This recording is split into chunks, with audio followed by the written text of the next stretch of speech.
High, কেমন আছো তোমরা সবাই? আগের দিন তোমাদেরকে আমি বলেছিলাম যে কোথায় ঘুরতে গেছিলাম আর কি কি করেছিলাম সবটাই তোমাদের সাথে শেয়ার করব। দেখো, আমি কিন্তু ভিডিওটার সেকেন্ড পার্ট নিয়ে চলে এলাম। আজকের ভিডিওটা তোমাদের দেখতে ভালো লাগলে হয়তো শুনতে খুব খারাপ লাগবে, কারণ গলার অবস্থা খুব খারাপ হয়ে গেছে, প্রচন্ড ঠান্ডা লেগে গেছে। তোমরা একটু ম্যানেজ করে নিও। যাই হোক, আমরা ঘুরতে বেরিয়েছিলাম কোথায় জানো? আমাদের গ্রামের মধ্যে কিছু সুন্দর সুন্দর মন্দির আছে, আর বছরের প্রথম দিন, তাই সবাই মিলে ঠিক করলাম চলো মন্দিরগুলো একটু ঘুরে আসি। প্রথমে আমরা গিয়েছিলাম রায়পুর শিব মন্দির। চলো এবার তোমাদেরকে মন্দিরটা একটু ঘুরে দেখাই।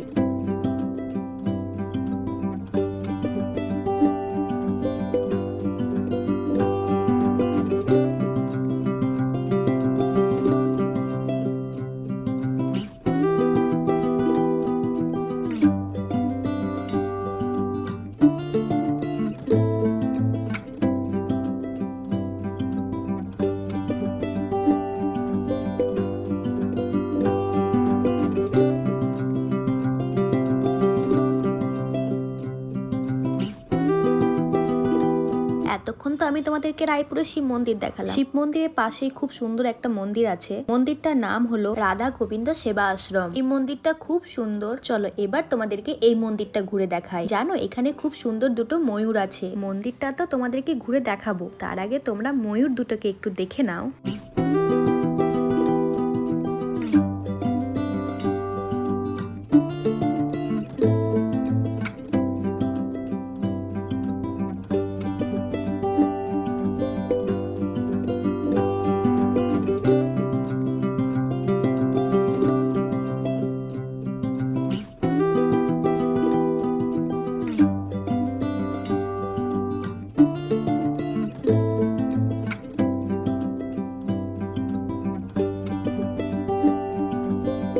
এতক্ষণ তো আমি তোমাদেরকে মন্দিরের বাইরেটা দেখালাম, এবার চলো আমি তোমাদেরকে মন্দিরের ভিতরটা দেখাই। মন্দিরের ভিতরটা এত সুন্দর, দেখলেই চোখ জুড়িয়ে যায়। চলো, আমি আর বেশি কথা বলবো না, গলার অবস্থা বুঝতেই পারছো। এই মন্দিরটা দেখার পর আমরা গেছিলাম আনন্দলোক আশ্রম। ওই মন্দিরটাও তোমাদেরকে আমি ঘুরে দেখাবো। তোমরা পুরো ভিডিওটা কন্টিনিউ দেখতে থাকো। আমি আজ আসি, আবার তোমাদের সঙ্গে দেখা হবে অন্য কোনো একটা ভিডিওতে।